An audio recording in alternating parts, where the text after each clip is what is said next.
Agar sizlar ham menga o'xshab uyda kitob o'qigani qiynalsalaring, bu joyga borib ko'rishni albatta tavsiya qilaman. Bu Seul markazidagi ochiq havoda tashkillashtirilgan kutubxona bo'ladi. Siz xotirjam kitob o'qishingiz uchun hamma sharoitlar yaratilgan. Ayniqsa mana bunaqa o'rindiqlarda o'tirib kitob o'qishni gashti vobshe boshqacha bo'lsa kerak. O'zingiz bilan kitob olib borishingiz shart emas, chunki bu yerda har xil kitoblar to'plab qo'yilgan. Bu yerdan ijaraga olib, bemalol o'qib, yana joyiga qaytarib qo'ysangiz bo'ladi.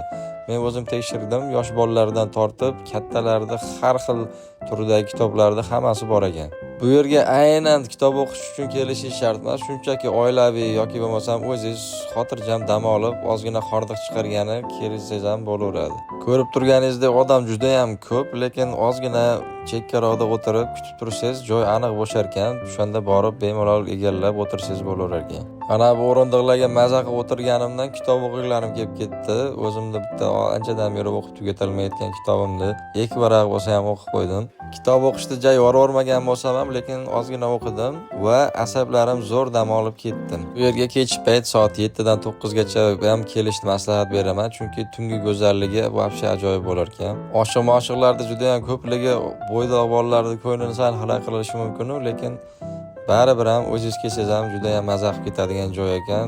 Albatta maslahat beraman. Seulda bo'lsanglar, albatta borib ko'ringlar.